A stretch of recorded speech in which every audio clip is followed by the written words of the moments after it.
Olá, pessoal. Sou professora Raquel Soares, da Universidade Federal de Viçosa, campus Rio Paranaíba. E nesse vídeo eu vou trazer algumas reflexões e conceitos a respeito de padrões de equidade e justiça no tratamento das pessoas.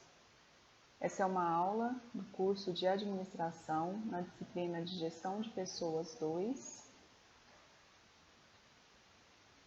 no período especial remoto da Universidade Federal de Viçosa, campus Rio Paranaíba. Esse vídeo foi baseado no capítulo 10 do livro do Joel Dutra, Gestão de Pessoas, Desafios nas Organizações Contemporâneas, e aborda sobre padrões internos de equidade, formas de valorização das pessoas, pesquisa e análise da valorização das pessoas pelo mercado e padrões externos de equidade. Em termos de reflexões, perguntas que podemos fazer sobre esses temas, temos: como podemos analisar o mercado em termos de equidade remuneratória e de recompensas? Que formas podem ser utilizadas para valorizar a pessoa e seu trabalho? Quais são as alternativas para o posicionamento competitivo da organização em termos da remuneração praticada? A imagem nesse slide em sequência dá uma ideia acerca dos desafios da equidade. Para fazer uma seleção justa, é importante considerar e tratar os iguais como iguais. Tratando diferentes como iguais, propondo a mesma remuneração ou a mesma forma de examiná-los, não leva a organização à possibilidade de uma remuneração justa. Assim, para que uma empresa possa fazer a construção de padrões internos de equidade, o primeiro ponto é definir o que é equidade. Nesse sentido, a equidade significa igualdade de simetria, retidão, imparcialidade e conformidade. É a disposição de reconhecer igualmente o direito de cada um. Porém, a grande dificuldade que nós temos para estabelecer os padrões internos de equidade está em justamente definir os critérios de diferenciação que sejam, ao mesmo tempo, capazes de traduzir a contribuição de cada pessoa para a organização, aceitos por todos como justos e adequados, mensuráveis pela organização e pela própria pessoa, coerentes e consistentes no tempo, ou seja, que tenham perenidade mesmo em um ambiente turbulento e instável. Simples e transparentes para que todas as pessoas possam compreendê-los e ter acesso a eles. Além disso, é importante estabelecer o conceito de agregação de valor, que consiste na contribuição ou entrega da pessoa para a organização, para a sociedade ou para ela própria. Mas, ao falarmos em agregação de valor, logo vem a pergunta: como determinar o grau de agregação de valor de uma pessoa para a organização ou para a comunidade? O autor propõe 3 referências de agregação de valor. A primeira, o trabalho executado pela pessoa.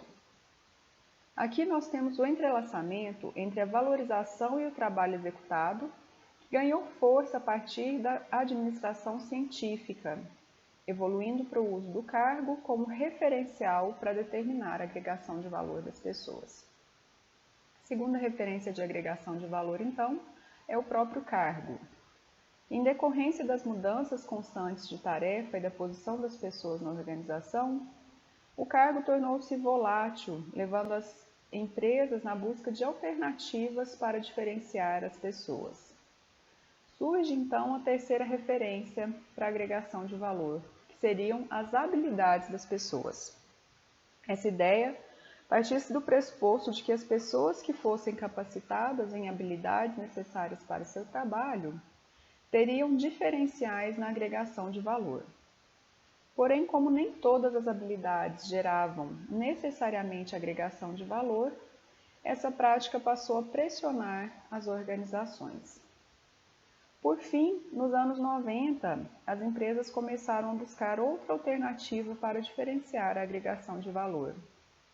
E então, a alternativa que tem apresentado os melhores resultados é a correlação da agregação de valor com o nível de complexidade das atribuições e responsabilidades. Portanto, quando falamos na mensuração da agregação de valor das pessoas, podemos associar essa agregação de valor para a organização ao nível de complexidade de suas atribuições e responsabilidades. As atribuições são o conjunto das funções e atividades que uma pessoa executa. Já as responsabilidades dizem respeito ao conjunto das decisões exigidas da pessoa pela organização.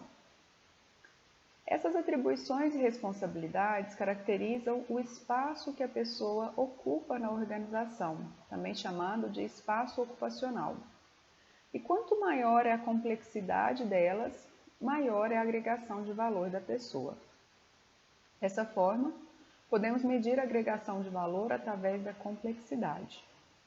Os níveis de complexidade podem ser medidos a partir do intervalo de tempo entre a tomada de decisão e a possibilidade de avaliação dos resultados dela decorrente. Nas experiências mais recentes de estruturação de sistemas de gestão de pessoas, o conceito de complexidade tem sido associado ao de competência. A competência nessas experiências está atrelada ao conjunto de expectativas em relação ao produto do trabalho do profissional.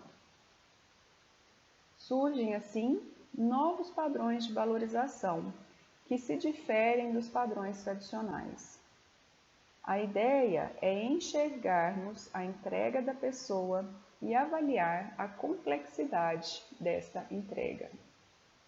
Assim, não vamos mais compreender a agregação de valor da pessoa apenas através do cargo que ocupa. Uma forma de olhar a pessoa é o uso das competências requeridas pela organização. Hoje, uma pessoa é valorizada pelo que entrega para a organização, e ao medir o nível de complexidade de suas atribuições e responsabilidades, verifica-se constantes movimentos que a pessoa efetua em seu processo de desenvolvimento, possibilitando valorizá-la adequadamente. Para que os critérios de equidade sejam considerados por todos, é importante que eles possibilitem coerência e transparência. Por isso, a transparência na comunicação de sistemas de remuneração tem sido uma preocupação constante das organizações.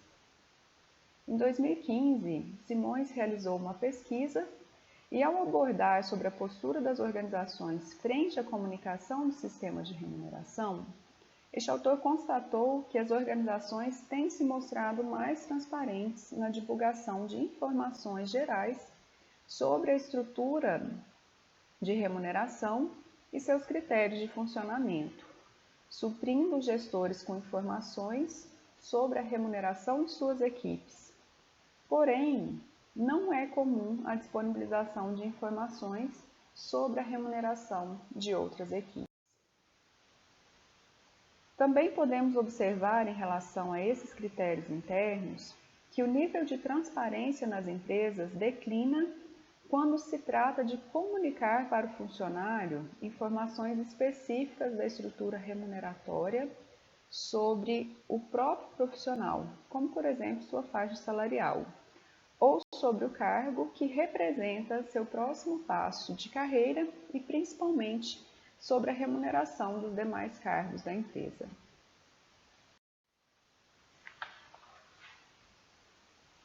Analisando agora as formas de valorização das pessoas na organização, nós podemos diferenciar a remuneração em função de algumas características.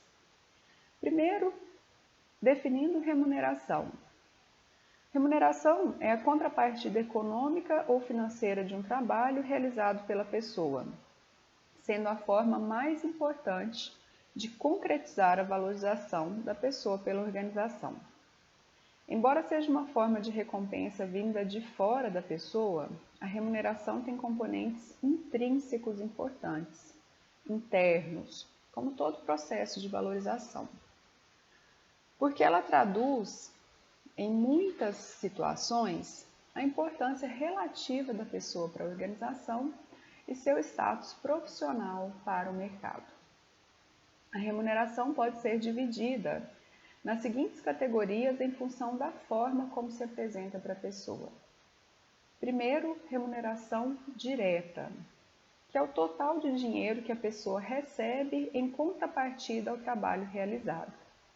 Pode ser fixa, com um montante previamente ajustado entre a pessoa e a organização, a ser pago regularmente pelo trabalho realizado, ou variável, que é o montante a ser pago em função de determinados resultados obtidos do trabalho da pessoa. Em síntese, é o dinheiro que colocamos no bolso. Já a remuneração indireta é um conjunto de benefícios que a pessoa recebe em contrapartida ao trabalho realizado, visando oferecer segurança e conforto aos trabalhadores em sua realização com a organização. Tende a ser extensiva a todos os empregados, não sendo objeto de diferenciação interna, e é composta pelos benefícios. Podemos dizer assim que a remuneração indireta é um dinheiro que não retiramos do bolso. Remuneração também pode ser dividida em função da forma como se apresenta e o seu objeto. Assim, temos as seguintes categorias. Remuneração básica é a remuneração recebida pelas pessoas em função de seu cargo exercido pela empresa, pela pessoa, as habilidades requeridas e possuídas ou as competências exigidas e entregues pela pessoa. A remuneração por senioridade é a remuneração recebida por tempo de experiência ou por tempo de dedicação à empresa. Normalmente se traduz em adicionais percentuais ao salário em função do tempo de dedicação da pessoa à organização. A remuneração por performance é a remuneração que procura premiar os resultados apresentados pelas pessoas e pela organização ou negócio. Normalmente, é uma remuneração variável vinculada a metas de resultado individual, por equipe ou por negócio e pela empresa, como dinheiro, participação acionária ou prêmios. Por fim, a remuneração indireta é aquela apresentada na forma de benefícios, serviços ou facilidades oferecidas pela organização ao colaborador. Pode ser constituída em benefícios legais ou benefícios discricionários, aqueles que a organização oferece por liberalidade. Uma visão mais contemporânea dessa classificação é essa apresentada pelo autor Hipólito e que apresenta 3 categorias da remuneração, sendo estas a remuneração fixa, composta por benefícios e salário, e a remuneração variável, composta por possibilidade de participação acionária, participação em ganhos e lucros, prêmios e comissões. E ainda outros tipos de recompensa, como autonomia e liberdade para realização e oportunidade de desenvolvimento. Podemos dizer que a remuneração está ligada ao tipo de contribuição da pessoa para a organização. A forma de diferenciar as pessoas é em função do quanto elas agregam valor para a empresa. Temos visto como tendência as organizações analisarem o desenvolvimento das pessoas como base para determinar a remuneração fixa. Partindo do pressuposto de que a pessoa se desenvolve quando lida com atribuições e responsabilidades de maior complexidade, e, portanto, agrega mais valor para a empresa, ela deve ser mais bem remunerada. O desenvolvimento nessa concepção é utilizado porque a pessoa, ao se desenvolver, não retrocede e, por isso, a empresa fica mais segura de usar esse referencial como diferenciação na determinação da remuneração fixa. Assim, ao se buscar parâmetros para determinar a remuneração adequada, devemos ter em mente que a remuneração, como os demais tipos de valorização, utiliza como parâmetros para sua determinação a equidade interna e externa. A remuneração está ligada à capacidade da pessoa de sobreviver em nossa sociedade. É comum, em países como o Brasil, que as pessoas recebam, em contrapartida ao seu trabalho, uma remuneração que não corresponde a todo o conjunto de suas necessidades. Assim, ao pensarmos em remuneração, não é possível nos limitarmos a uma análise de equidade interna e externa. É imperioso também analisarmos o conjunto de necessidades básicas dos empregados e encontrar soluções criativas para atendê-las.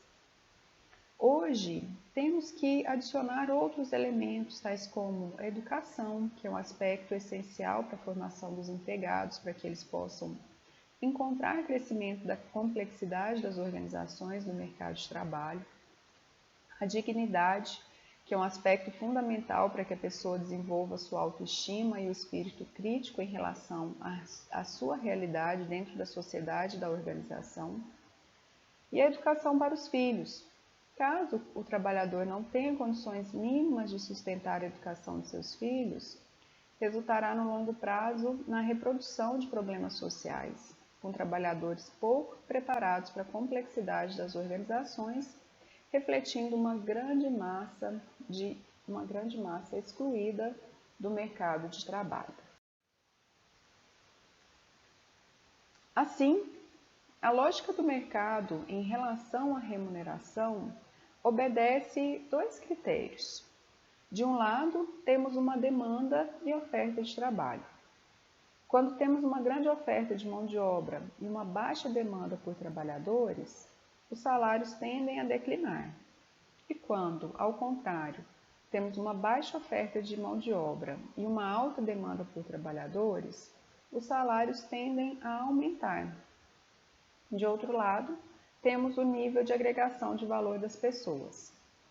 Quanto maior a capacidade de agregação de valor da pessoa, maior é a sua valorização de mercado.